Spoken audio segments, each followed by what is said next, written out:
girls. Miss Underwood is actually filming this from her husband's mom's house. And I wanted to read your evening story tonight before it got too late. And the evening story that I have picked for you is Grandpa's Face. And it is written by Eloise Greenfield and illustrated by Floyd Cooper. And I picked this story because tonight my kids are really missing their grandpa. And I think this is going to be a really good story to remind us how special grandpas are. Tamika loved her grandpa. She loved the quiet way he talked and the surprise of his loud laughter.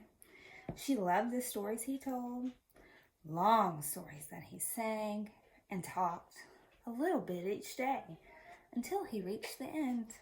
Most of all, Tamika loved Grandpa's face. Grandpa's face told everything about him.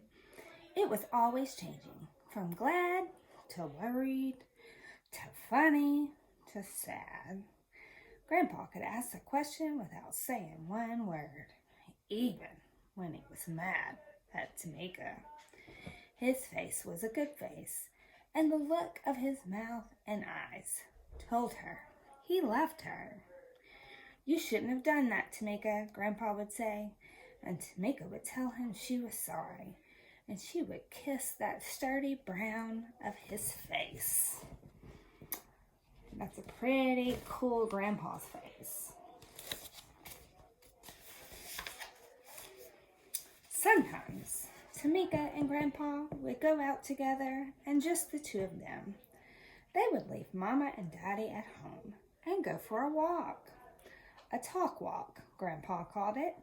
They'd walk through the park or just around the neighborhood and talk about things they saw, felt, and remembered.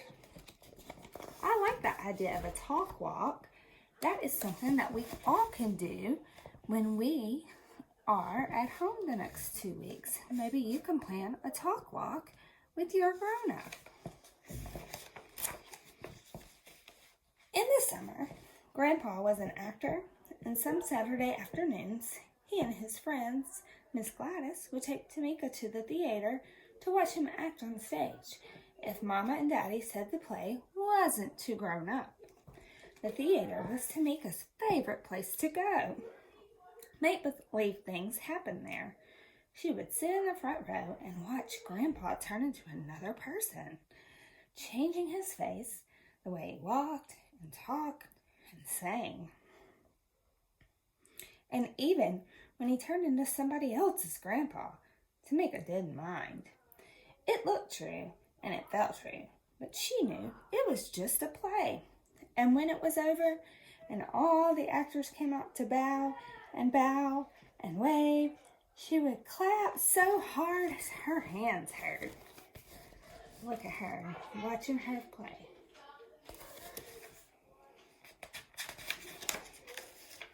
One day, Tamika went to Grandpa's room to ask for a story, and she stopped at the door because Grandpa was rehearsing. He had a book in his hand, and he was reading his lines loud. And he stopped reading, looked in the mirror, slowly changing his face into a face that Tamika had never seen before. It was a hard face. It was a tight mouth and cold, cold eyes. It was a face that could never love her or anyone. Probably looked something like this. Look at him. And look at Tamika. She's like, oh, that's scary.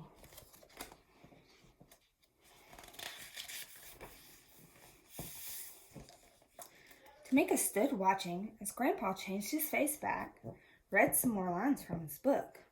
Then she went to her room and sat on her bed. Her stomach was filled with scared places that made her want to cry. She had not known Grandpa could look like that. And now she did know. She couldn't be sure that he might not look like that at her. And that face could not love. When I was little, I would go sit on my bed with my stuffed animals like that too. Do you ever do that? She got out her jigsaw puzzle and played with it quietly until Mama and Daddy had finished cooking dinner. Then she washed her hands and she sat down at the table. But she didn't feel like eating. She felt like doing bad things. All the things that Grandpa didn't like. So she made a hill out of her mashed potatoes and let her green peas roll down the hill. Stop playing in your food, Tamika, Mama said. Eat your dinner.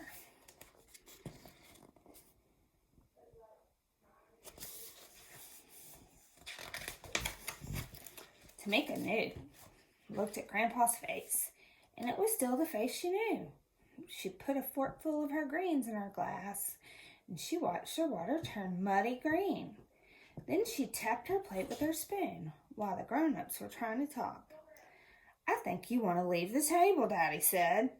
No, Daddy, Tamika whined. I think you'd better, Tamika, Daddy said. Go to your room now, and you can eat by yourself later.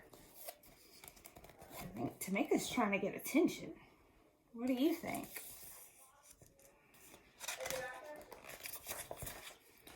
Tamika began to cry a little, and she looked at her mother and father.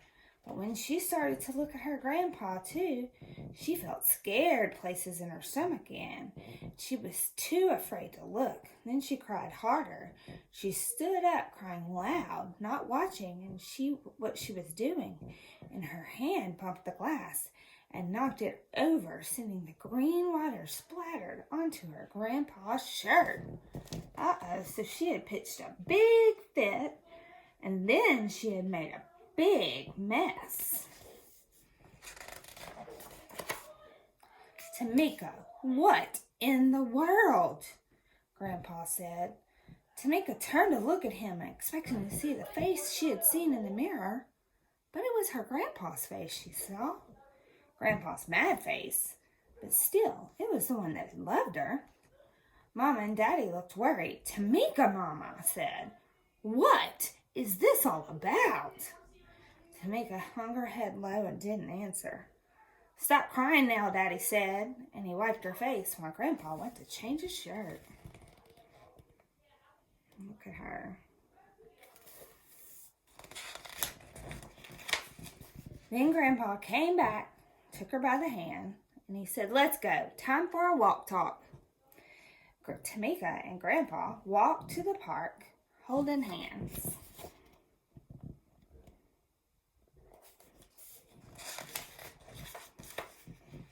Now tell me what's wrong, Grandpa said. Tamika's hand felt so good inside Grandpa's, and she wasn't sure she felt like talking.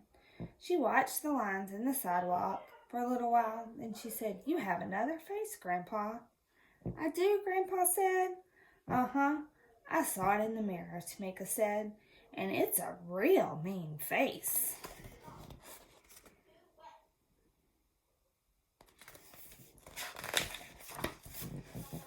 They sat down in the grass, and Tamika let the words spill out. The mouth is mean and the eyes are mean, and I don't like that face, Grandpa, she said.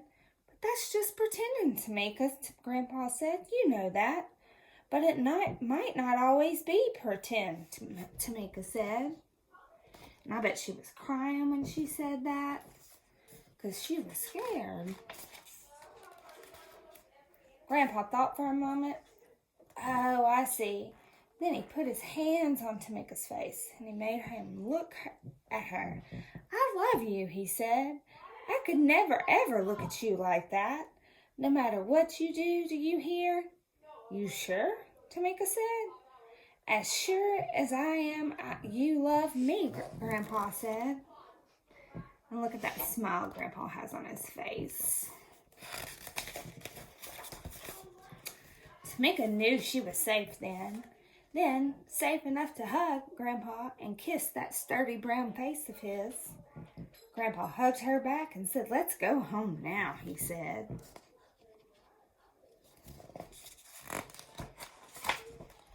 On the way home, Grandpa stopped to talk to an old friend, but Tamika didn't pay any attention to what they were saying. She was much too busy watching a wave of laughter as it spread across her grandpa's face. Now, I know that grandparents are very special people, and grandparents are wonderful people who help take care of you. So if you have a grandparent that lives near you, I want for you to ask your grandparent to go on a walk talk with you one day this week.